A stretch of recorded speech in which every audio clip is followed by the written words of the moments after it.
सारी खाली पड़ी। I'm snapping myself, I'm not snapping you. Mind your own business. अभी तक जो मेरा एक्सपीरियंस रहा ना कि जो इंग्लिश कॉलोनीज थी या इंग्लिश स्पीकिंग कंट्रीज है अफ्रीका में, वो थोड़ी ज्यादा वेलकमिंग और ज्यादा वार्म होती है, और फ्रेंच वाले थोड़े चिड़ोकले होते हैं। 130. Yes, Can I see the car? yes, can see. 7:30 हो गए, अभी वोटर नहीं पहुंचा और मैं, और मेरा बैग भी डिग्गी में रख के डिग्गी लॉक कर गया ताकि मैं भाग ना जाऊं। इस इलाके में एवे लोग ज्यादा रहते हैं। एवे लोग जो है वो ओरिजिनेटर्स है काले जादू के या फिर वुडू के। शायद 5 स्टैम्प मारी उसने गिनती की, उसके बाद पासपोर्ट नहीं लौटाया, पासपोर्ट में पेन रख के बोला मैं थका हूँ और उठ के चला गया officer. I have nothing, I have some medicines only. Should I give that to you? वो बाइक वाला बोला पक्का कुछ नहीं है, सोच ले, क्योंकि उसे लग रहा हो क्या पता है कि ड्रग्स व्रग्स लेते हुए ट्रैवलर जो आते हैं साथ में। Why do you want to give me your number? I can keep you company. You want to give me company? दोस्तों स्वागत है आप सभी का एक नई वीडियो से। वेस्ट अफ्रीका की एक कंट्री घाना की कैपिटल और लार्जेस्ट सिटी आगरा से। ये मेरा एयरबीएनबी था, एयरबीएन से मैंने अभी चेकआउट करा है। मेरे साथ मेरा दोस्त रुका हुआ था जो जा चुका है। अपार्टमेंट से निकल के आज मैं जाने लग रहा हूँ एक नए देश में जिसका नाम है टोगो। जी हाँ, वेस्ट अफ्रीका की एक और कंट्री है टोगो जिसकी बॉर्डर बिटती है घाना से। टोगो की कैपिटल सिटी लोमे अपन आज पहुँचेंगे। ये रहा गेट, बाहर ऊपर इंतज़ार कर रही होगी, होपफुली यही है शायद।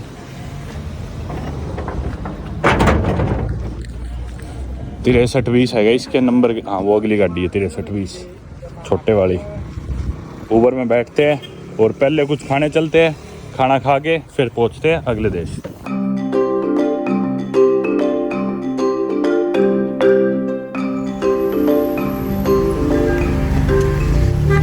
How are you? Hey, I'm good. How are you? Hey, are you good? You traveling? Just coming here at the restaurant to eat. Okay, plus a week. Yeah, keep the change. Keep the change. No, I'm good. I'm good. I'm good. Let me give you a number so you can call me special. Okay. Why do you want to give me your number? I can keep you company sometimes. You want to give me company? Yeah. लड़की मिली बोल रही है number ले लो मेरा। So let me come up for you. Want to give me your number? Yeah. Why? So we can come and play. No one goes. You want to be my friend? Hi. Now? I think I'm good. Thank you. चलो भाई अपना favourite restaurant जैतून। या ओहो बैठते हैं भाई। तो ये देखा भाई आपने, मैं वीडियो बनाता हुआ जा रहा था, टैक्सी में बैठा सड़क की वीडियो बनाता था, और कैसे लड़की ने मेरे को नोटिस करा और फिर बोली हाय एयरपोर्ट जा रहे हैं। मैं बोला ना मैं तो यहाँ खाना खाने आया हूँ। बोली कि रुको मेरा नंबर ले लो। मैं बोला क्यों, तेरा नंबर है क्या करूँगा। बोली मैं तुम्हें कंपनी कर सकूँगी, तुम्हें यहाँ घुमा दूँगी, मैं तुम्हारे साथ घूम लूँगी। मतलब ऐसा बहुत होता है भाई अफ्रीका में, लड़कियाँ यूँ अप्रोच करती है, नंबर देती है, मांगती है। शुरू में तो मेरे को लगता था कि भी यार क्या होने लग रहा है, पर अब मेरे को रियलाइज़ हो गया बहुत नॉर्मल है, बहुत होते हैं अफ्रीका में। शुरू में मेरे को लगता था कि भी लोग मतलब बहुत ज़्यादा, लड़कियाँ स्पेशली बहुत हेल्पफुल है। कहीं भी मैं बैठा मतलब मेरे से नंबर मांग ली, मेरे को मतलब मेरी हेल्प करी फिर नंबर मांग ली। तो मुझे लगता है चलो कोई नहीं, फिर बार बार फ़ोन करती है लेकिन पूछती है कि चलो घूमने चलते हैं, करते वो करते हैं। पता नहीं भाई मेरे को इनकी क्या इंटेंशन होती है, क्योंकि मैं कभी गया नहीं। मोस्ट लाइकली जो मैं अज्यूम कर रहा हूँ, अफ्रीका में गरीबी तो है, ये यूँ सोचती है कि हमें थोड़े पैसे दे देंगे और हम इनके साथ घूम लेंगे, जो भी कुछ करना होगा ये सब शायद। पर एनीवे भाई घाना तो काफ़ी डेवलप्ड है, आपने पिछली वीडियो से देख ही लिया। घाना मेरे को काफ़ी पसंद आया, अभी तक की मेरी फेवरेट कंट्री है वेस्ट अफ्रीका में। मैं घाना रहा हूँ भाई 9-10 दिन हो गए मेरे को घाना। इतने ज़्यादा दिन मैं कहीं नहीं रहा। फ्री टाउन सीरा लियोन मेरे को सबसे ज़्यादा पसंद आई थी, उधर भी मैं 7-8 दिन रहा था। घाना मेरे को उससे भी ज़्यादा पसंद आया। अब लेकिन निकलते हैं फाइनली। मेन्यू दिखाता हूँ आपको, ये इनका मेन्यू है। मैं और मेरा दोस्त हमेशा इधर ही खाना खाने आते थे, अब इन्होंने बताया लेकिन हुम्मस नहीं है। घाना की करेंसी है सेदी, घानियन सेदी। एक सेदी में इंडिया के 6.5 रुपये होते हैं और $1 में 13.25 घानियन सेदी होते हैं। तो इसको आप 6.5 से मल्टीप्लाई करोगे रेट्स को तो इंडिया के रेट आ जाएंगे। हम खाते हैं मिक्स ग्रिल जो 140 सेदी दिखा रहा है, मतलब इंडिया के 1000 रुपये कुछ खाते हैं, लेकिन ये भाई 2-3 जनों का पेट भर देता है। ये आ गया भाई खाना अपना, आज थोड़ा अलग सा दिया इन्होंने, और साथ में पाइनएप्पल और जिंजर का जूस। वैसे कमाल की बात है लेबनीज रेस्टोरेंट है, लेकिन आज इनके पास हुम्मस नहीं थी। खाना तो मैंने खा लिया। अब आगरा जो कैपिटल सिटी है ना घाना की, इधर से लोमे टोगो जाने के लिए ज़्यादा दूर नहीं है, 200 किलोमीटर से भी कम होगा, और गाड़ी से 4 घंटे का सफ़र है, 3.5-4 घंटे का। और लोमे जो शहर है ना बिल्कुल बॉर्डर पे है वो, मतलब टोगो बॉर्डर क्रॉस करते ही लोमे शहर शुरू है उसी टाइम। ऊबर में भी दिखाने लग रहा है कि ऊबर से भी मैं जा सकता हूँ। अभी मैं देख रहा हूँ ऊबर पे गाड़ियाँ, एक मैंने बुक करी है, 2-3 लोगों के पास रिक्वेस्ट की, उन्होंने कैंसिल कर दी, एक ने एक्सेप्ट कर ली, पता नहीं वो आएगा या नहीं आएगा, अभी उससे चैट करता हूँ। इस ड्राइवर ने तो भाई याद खड़े कर दिए, बोला कि भाई लोमे इतनी दूर मैं तो नहीं जा सकता, सॉरी। हालांकि इनकी करेंसी में 3-4 हज़ार रुपये पड़ रहे थे इसके, पर मना कर दिया भाई। तो ट्राई कर रहा था मैं, क्या पता सही में ले ही जाए कोई, क्योंकि ऊपर पे दिखा रहा है यार कि बॉर्डर तक जा रही है गाड़ियाँ। तो चलते हैं अपन बस स्टैंड से, फिर कोई टैक्सी वैक्सी और या बस लेते हैं कोई। दोस्तों मेरी ना गाड़ी एक और ड्राइवर से कनेक्ट हो गई थी, उसने तो मना कर दिया, लेकिन एक और से कनेक्ट हो गई और वो आने लग रहा है कई देर का। फिर मैं बोला अरे भाई आ रहा है नहीं आ रहा, बोला आ रहा हूँ बस पहुँच गया। फिर मैं बोला मेरे को टोगो जाना है, पहले तेरे को बता रहा हूँ, अगले देश की बॉर्डर पे जाना है कहीं। तो मैंने मैसेज कर दिया मेरी ड्रॉप लोकेशन ही है। बोला अच्छा ठीक है, आई एम ऑन माई वे। अब वो क्या करे, वो गाड़ी घुमाए जा रहे हैं, दूर लेके जा रहे हैं ताकि मैं कैंसिल कर दूँ, क्योंकि अगर वो कैंसिल करेगा तो हो सकता है उसे पेनल्टी लगे या फिर उसके पास कम राइड्स भेजे ऊबर ऐप, अगर ज़्यादा कैंसिल करना है ड्राइवर। थैंक यू, पर मैं तो नहीं करने वाला। मैं यहाँ से लोकल टैक्सी पकड़ के बस स्टैंड पहुँचता हूँ और वो अपना करता रहेगा। मैं बोल रहा हूँ इतनी देर से 15 मिनट से उससे माथा मार रहा हूँ, बता दे चलना है नहीं तो। पहले तो उसने पूछा नहीं कहाँ जाना है, ना मेरा फ़ोन उठा रहा, अब गाड़ी दूर दूर घुमा रहा है। घुमाए जा भाई। दोस्तों वो गाड़ी वाला ना हिल तो रहा ही नहीं था, मैं समझ गया कि भाई इसको नहीं आना, तो मैंने वैसे ही मैसेज कर दिया bro you are not moving. तो वो बोलता है कि भी प्लीज़ 6000, मैं स्क्रीनशॉट लगा दूंगा, पड़ा होगा तो फ़ोन में। मैं 6000 वाट, 6000 तो अपने इंडिया के 40,000 रुपये के नज़दीक बनेंगे। मैं तू 40,000 रुपये लेकर गया 3 घंटे 4 घंटे जाने के, पूरे साल की कमाई आज ही करेगा। मेरे को तो थाना तो है नहीं। फिर मैंने यांगो ऐप से ना यहाँ के बस स्टेशन की टैक्सी बुक करा ली थी ऑलरेडी, तो वो टैक्सी आ गई होगी यार, दिखा तो रहा था आ गया। 26-23 नंबर है गाड़ी का, गाड़ी दिख भी नहीं रही कहीं मेरे को। वो देख लो भाई किधर ले जाए खड़ी करी थी। अब मैंने मैसेज फ़ोन करे फिर आए इधर लौट के। Let's go.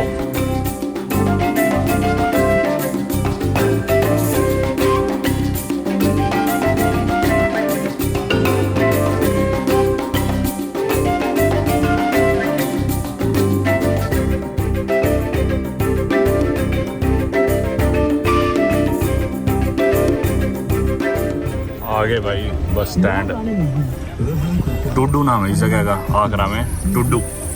इधर ढूंढते हैं गाड़ी कोई। Which car do you have and when do you leave? Leave now? 1:30। Yes, one. Can I see the car? Yes, can see. Bus stand उतरते ही भाई बाहरी लोगों ने पकड़ लिया, चलो चलो हमारी गाड़ी जा रही है, हमारी जा रही है, हमारी में बैठ जाओ। ये बोल रहे 130, अब 130 को 6.5 से करोगे मतलब 1000 रुपये हो गए। 1000 रुपये में कह रहे बॉर्डर ले जाऊँगा। देखते हैं एक बार इसकी गाड़ी। But it's empty, it will take a while. ये गाड़ी है भाई बॉर्डर की, 2 सवारी तो ऑलरेडी और आ चुकी है। बोला एक और लेनी है आपके अलावा, मतलब पिछली सीट पे 3 बिठाएंगे, बॉर्डर 3 में से 2 आ चुकी, आप आगे बैठ जाओ। 130 से 30 ने बोल रहे, बैग मेरा रख दिया डिग्गी में और ये सीट मेरे को अगली मिल रही है। भाई रमर गे गर्मी में, इस देश में तो भाई इतनी गर्मी है ना और इतनी ह्यूमिडिटी, कहते थे one of the hottest countries है ये वर्ल्ड की, शायद 10 हॉटेस्ट में गिना जाता है। अब ये नहीं पता इस गाड़ी में एसी है नहीं। बैठ तो मैं गया, एक और आया था ड्राइवर, बोला कि मेरी गाड़ी में बैठ, एसी में 150 में लेके जाऊंगा। अगर ये बिना एसी के 130 में लेके जा रहे तो कोई माड़े नहीं है उस गाड़ी के 150 देने, लेकिन बैग रख के डिग्गी में लॉक कर गया। भाई पता नहीं कहाँ गया ड्राइवर मेरा, और ये बाहर लोग आगे पैसे मांगने। भाई मेरे को लगता है वो ना पागल बना गया मेरा ड्राइवर। 2 सवारी और कहाँ है, पीछे कोई सवारी तो है ही नहीं, कह रहा था बाहर खड़ी है, बाहर भी कोई नहीं दिख रही, और डिग्गी में भी बैग सिर्फ मेरा था और किसी का तो बैग ही नहीं था। और मेरा बैग भी डिग्गी में रख के डिग्गी लॉक कर गया ताकि मैं भाग ना जाऊँ। बड़ा तेज था भाई, और जल्दी जल्दी मेरे भी ध्यान नहीं रही चीज़ें। यहाँ इसके खुलती तो होगी डिग्गी, कहीं यहाँ बटन होगा वैसे। बैग निकालता हूँ डिग्गी खोल के, पता नहीं कभी इसकी सवारियाँ भाई फुल होंगी और कभी ये चलेगा। दूसरा कड़े बाज गया, यहाँ दिख भी नहीं रहा इसके बटन यार। ये तो आगे बोनट का होगा। मिल गया रे, सवारी भी आ गई। और भाई सारे गाड़ी वाले चिल्ला रहे आखिरी आखिरी आखिरी सवारी है, जल्दी बैठ जाओ, आखिरी सवारी जल्दी आओ, लास्ट वन। सारी खाली पड़ी। I am snapping my self, not snapping you, mind your own business, I am snapping my self. एक तो इन देशों में पता नहीं क्या, वैसे गाना में तो नहीं रहा मेरा ये एक्सपीरियंस ऐसा। कोई भी बोल देगा वीडियो बंद कर, क्यों भाई तेरी बना रहा हूँ, मेरी बना रहा हूँ, बनाऊंगा फट जाएंगे। और तेरी बनाऊंगा, क्यों निकल रहा है बाहर मार्केट में, अपने घर पे बैठ जा, इतनी दिक्कत है तो। Madam, tissue. Madam, tissue. Small. चल पड़े भाई फाइनली। इसके ना 130 देने थे, मैंने निकाल के 200 दिए। मेरे पास खुले 125 थे, मैं बोला तो 125 ले ले या मेरे वापस दे दे 70।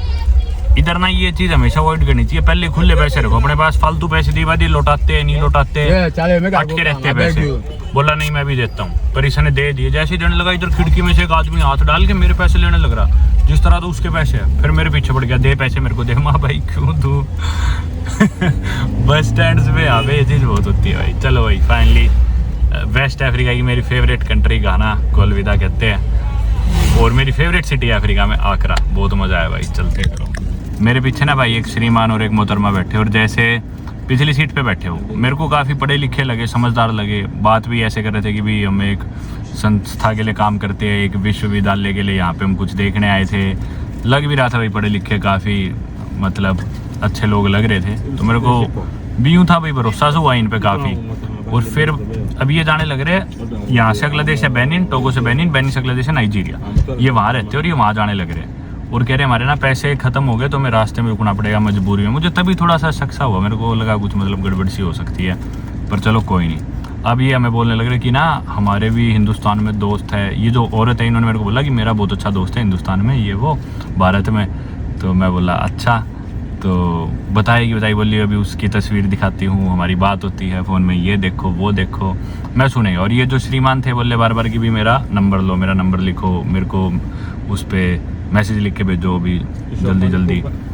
तो ये बात चलती रही। फिर उसके बाद ये जो मोहतरमा थी इन्होंने फ़ोन दिखाया, फ़ोन में फिर जो इनकी बात हुई थी वो जो भारतीय इंसान थे। मैं बोला मिले कहाँ से? बोले कि ऑनलाइन ही मिले थे हम। फिर जब मैं बात देख रहा तो स्क्रीन पे आप देख सकते होंगे इन्होंने भी ऐसे बहाने लगा रखे थे कि मैं दर्द में हूँ, मुझे अस्पताल जाना है, मुझे पैसे भेजो, तुमसे ये है वो है। मतलब ये चीज़ मेरे समझ में नहीं आती। अफ्रीका में ये चीज़ बहुत ज़्यादा है, हर जगह अफ्रीका में। मतलब देखोगे ना, इवन मैं भी पहले जिन देशों में गया, लोकल मेरे कोई दोस्त बने या कोई गाइड था मेरा जिससे मैंने पैसे दे के ही चाहे काम लिया हो, काफ़ी लोग उनमें से अब तक भी मेरे को मैसेज करते हैं कि भी पैसे दो, ज़रूरत है। मतलब जैसे कि पूरी ज़िंदगी का हमने उस इंसान का ठेका उठा लिया कि भी तुम्हारे जो भी खर्चे होंगे वो मैं भुगतूंगा, चाहे आपका कोई गाइड रहा हो, चाहे कोई दोस्त रहा हो। सबकी बात नहीं कर रहा, लेकिन काफ़ी लोग ऐसे होते हैं अफ्रीका में। और मेरे साथ नहीं, जो लोग ट्रैवल करते हैं इस इलाके में, अफ्रीकन कंट्रीज में, उन सभी के साथ ऐसे एक्सपीरियंस होते हैं। तो बहुत सोच समझ के ना, मतलब लोगों की बातों पे विश्वास करो इधर।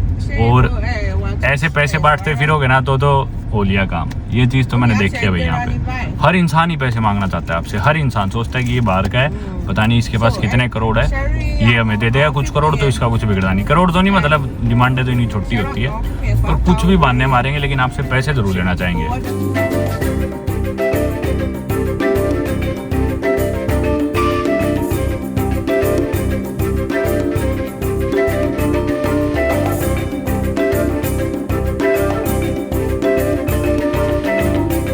रास्ते में रुके भाई तेल भरवाने और थोड़ा सा शरीर खोल ले एकदम।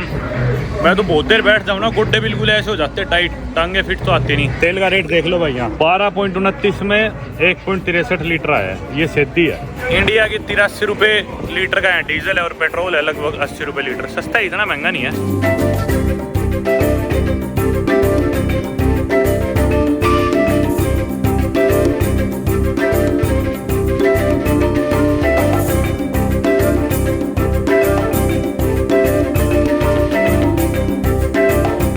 भाई गाड़ी रुकती है ना कहीं पे 2 मिनट के लिए भी, गाड़ी में सब कुछ बेचने आते हैं। गाड़ी में सारी चीज़ें होम डिलीवरी है, जो भी चीज़ खानी हो, पानी, खाना पीना, ब्रेड, बिस्कुट, फल, फ्रूट, सारी चीज़ें गाड़ी में आपकी खिड़की पे आ जाएगी, कोई ना कोई बेचना। ये चीज़ बढ़िया है बाकी यहाँ पे। भाई आज भी रात को लेट ही पहुँचेंगे, लेट ही होगी क्रॉस बॉर्डर। अभी हो गए शाम के 6:15, हाँ 6:15 हो गए। अभी पीछे रोक के तलाशी भी ली थी हमारी फौजियों ने, पर उसी टाइम बोले जाओ, देखते ही अंधेरा तो भाई आज भी हो जाएगा, पर क्या करें।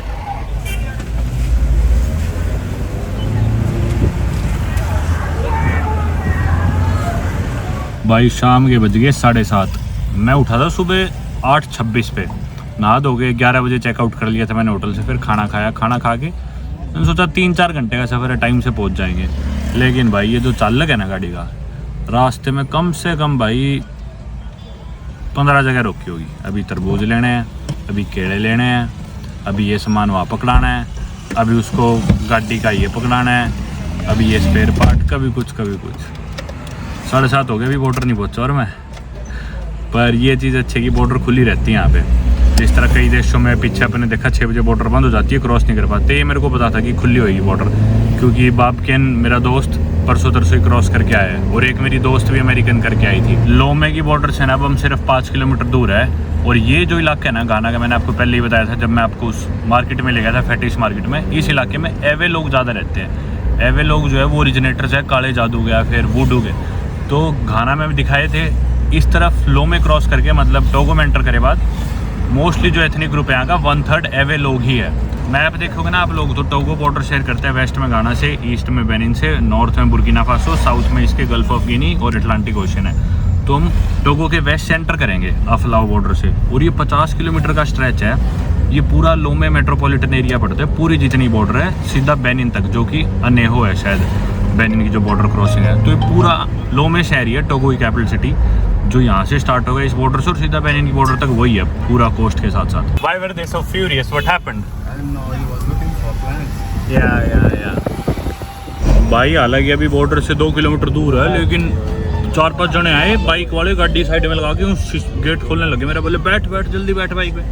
मैं क्या दिक्कत है, क्यों बैठूँ, बाद में बैठूँगा मैं। बोले ना हम छोड़ के आएंगे तेरे को। मैं बॉर्डर तो आ लेने दे पहले। फिर ये जो चालक था ना ये बढ़िया था बहुत, ये उनसे लड़ा, बोले भागो यहाँ से, क्यों वो कर रहे हो ये वो, इसने उन्हें धमकाया, फिर वो भागे।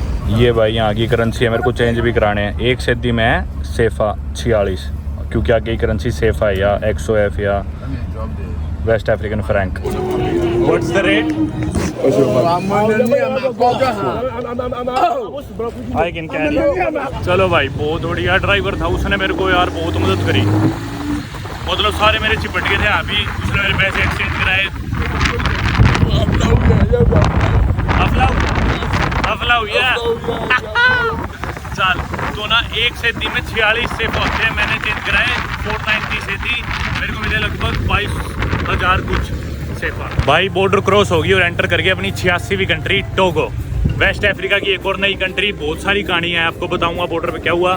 सिर्फ 5 मिनट दूर ही है शहर बॉर्डर से। बॉर्डर थी, बॉर्डर से आती है शहर शुरू हो गया, बिल्कुल बॉर्डर पे ही शहर है।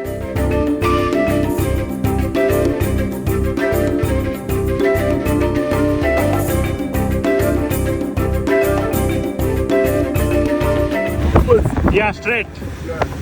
We are almost there. मैंने भाई एयरबीएनबी कराया और वो इस रेस्टोरेंट के मालिक का ही एयरबीएनबी।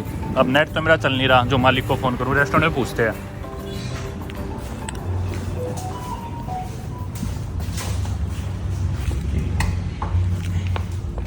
नाइस। दोस्तों अब मैं बताता हूँ कि गाने क्या हुई बॉर्डर पे। सबसे पहले तो भाई गाना एक इंग्लिश स्पीकिंग कंट्री है, टोगो एक फ्रेंच स्पीकिंग कंट्री। और मेरे एक्सपीरियंस से मैंने पहले भी कहा कि मेरे को फ्रेंच स्पीकिंग कंट्रीज में आना पसंद नहीं है किसी वजह से। मतलब मैं डायरेक्ट ब्लेम नहीं दे रहा कि भी लोग बेकार होते हैं कुछ होते हैं, पर अभी तक जो मेरा एक्सपीरियंस रहा ना कि जो इंग्लिश कॉलोनीज थी या इंग्लिश स्पीकिंग कंट्रीज है अफ्रीका में, वो थोड़ी ज़्यादा वेलकमिंग और ज़्यादा वार्म होती है, और फ्रेंच वाले थोड़े चिड़ोकले होते हैं, मैंने नोट किया चीज़।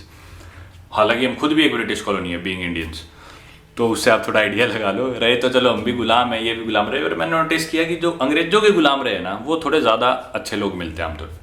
ठीक है, मैं जनरलाइज नहीं करना चाह रहा। एनीवे हम बॉर्डर पे आए, घाना की साइड पे मेरे खूब सारे चिपट के बाइक वाले मोस्टली वो टोगो के थे, टोगो वाले परली साइड थे गाना की तरफ।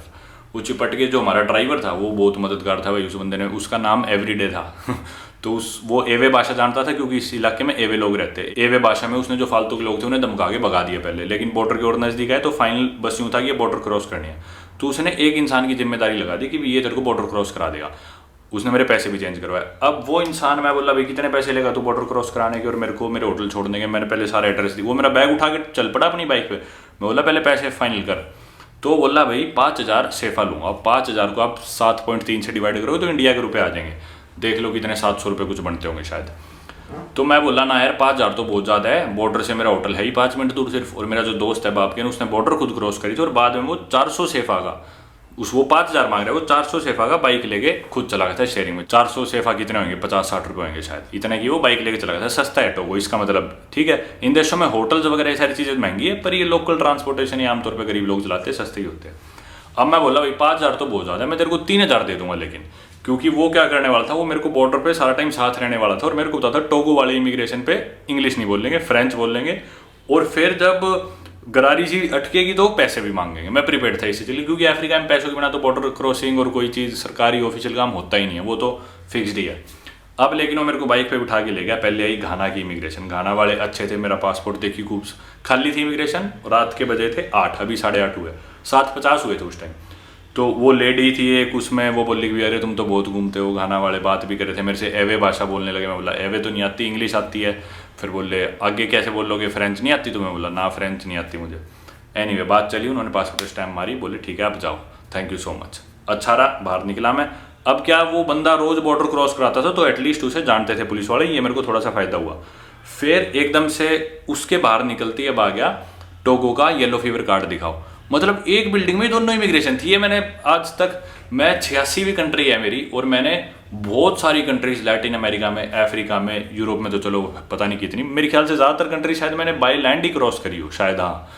और ये चीज़ नहीं देखी मैंने कभी कि भाई एक ही बिल्डिंग में इस तरफ इस देश वाले बैठे, इस तरफ उस देश, मतलब आमतौर पे ऐसा होता है कि एक बिल्डिंग से निकल गए, फिर नो मैंस जोन आ गया, फिर वो फ्री जोन आ गया, उसके बाद अगली बिल्डिंग, या फिर एटलीस्ट एक ही जगह है तो एक बिल्डिंग के बाद उसके भिड़ते दूसरी बिल्डिंग। लेकिन नहीं, ये तो एक ही बिल्डिंग थी, उसी में बैठे घाना वाले, उधर ही बैठे टोगो वाले। अफलाओ इस जगह का नाम है, अफलाओ बॉर्डर क्रॉसिंग। घाना वालों ने स्टैम्प करके बहुत अच्छी तरह विदा कर दिया। अब टोगो वालों ने मेरा येलो फीवर कार्ड देखा, मेरी डिटेल्स भरी, वेरी वेरी गुड, वेलकम, आ जाओ।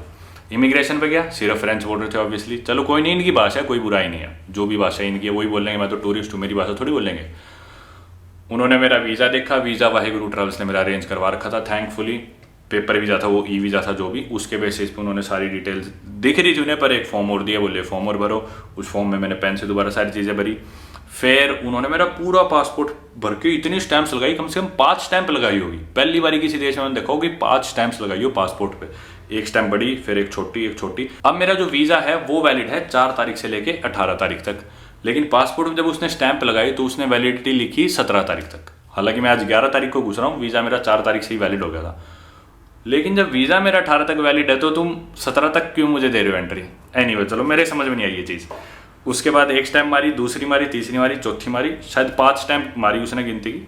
उसके बाद पासपोर्ट नहीं लौटाया, पासपोर्ट में पेन रख के बोला मैं थका हुआ, और उठ के चला गया officer.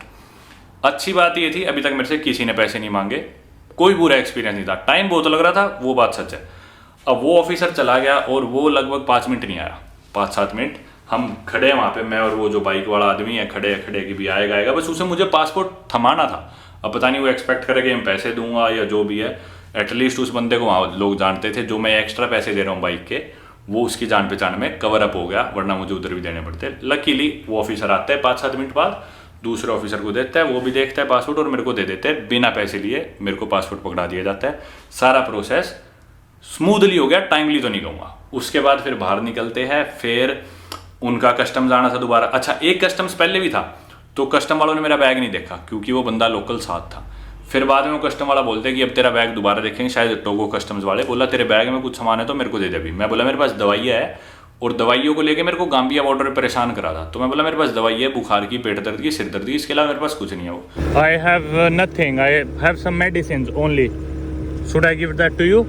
Medicine. Yeah, only medicines. What a medicine? Like fever medicines. Yeah, nothing else. वो बाइक वाला बोला पक्का कुछ नहीं है, सोच ले, क्योंकि उसे लग रहा हो क्या पता कि ड्रग्स लेते हुए ट्रैवलर जो आते हैं साथ में, गांजा वांजा इस तरह की चीज़ कैरी करते हो। मैं बोला मेरे पास कुछ भी नहीं है, चाहे मेरा चेक करेंगे तो मेरा बैग चेक करवा दे, बस मेरे पास तो सिर दर्द पेट दर्द टाइप की दवाई है।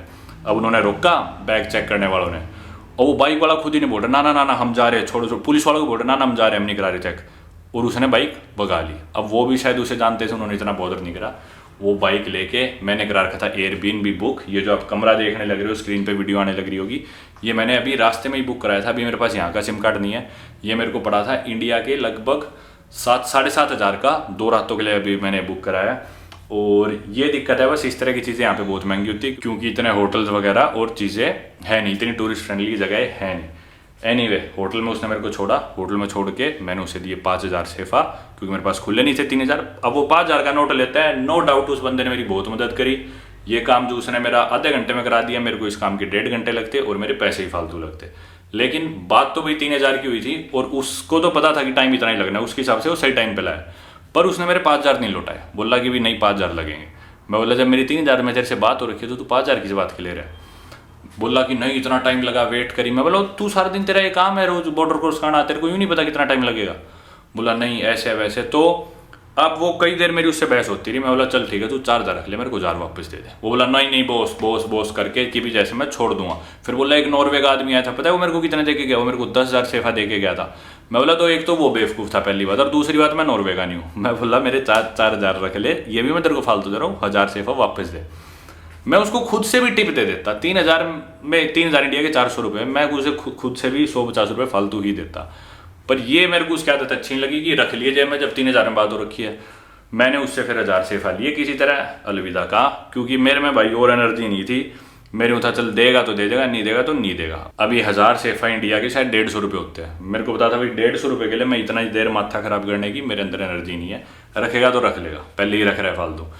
पूरा दिन हो गया था, पर उसने 1,000 लौटा दिए थैंकफुली। वो बंदा भी ठीक था, बॉर्डर पे सारे ठीक थे, किसी ने पैसे नहीं मांगे, सारी चीज़ें होगी। अपन आगे लोमे, टोगो की कैपिटल सिटी, इसे अपन अब एक्सप्लोर करेंगे कल। यहाँ पे बहुत सारी चीज़ें तो नहीं है देखने के लिए, थोड़ी चीज़ें है, लेकिन एक बहुत इंटरेस्टिंग चीज़ है जो मैं देखना चाह रहा हूँ और आप लोगों को दिखाना चाह रहा हूँ। कल जाके दिखाऊंगा। वुडू मार्केट है यहाँ पे। एवे लोग जैसे मैंने बताया, they are the originators of black magic या वुडू। तो उसकी सबसे बड़ी जो मार्केट है ना शायद पूरी दुनिया की, वो यहीं पे है। उसको अपन कल जाके एक्सप्लोर करेंगे। अभी मैं पसीने में भीग चुका हूँ, एसी लगा हुआ है, लकीली कमरे में एसी चलाता हूँ, नहाता हूँ, कुछ खा लेंगे। यहाँ पे जिम है पास में, 10 बजे बंद होता है वो, देखेंगे। या तो जिम जाते हैं और एक बार आराम करते हैं। सिम कार्ड नहीं है मेरे पास। चलो, मैंने नेट पे जिम देखी है, एक पास में ही है जिम, लेकिन वो 10 बजे बंद हो जाती है और अभी 9 ऑलमोस्ट बज गए। तो मैंने सोचा सुबह उठ के चले जाएंगे। अभी एक बार खाना खाते, इधर जो एयरबीएनबी है रेस्टोरेंट वाले का ही है, तो साथ में एक रेस्टोरेंट था। तो मैंने सोचा इसी का जो रेस्टोरेंट है इसी में खाना खा लेते हैं। अब रात को कहाँ बाहर जाएंगे, नया देश और पहली रात है, रात के टाइम पहले दिन रिस्क लेने भी नहीं चाहिए। तो मैं इसी रेस्टोरेंट में आ गया, देखते हैं क्या है इनके मेन्यू में। अब ये एंट्रेज मतलब स्टार्टर्स है शायद। ये देखो फ्रेंच शुरू होगी ना, पोले का मतलब होता है चिकन। अब मेरे को इतनी फ्रेंच आती है बस, मर्सी, बोंजोर, बोकू, पोले, और ये 2-4 शब्द मेन।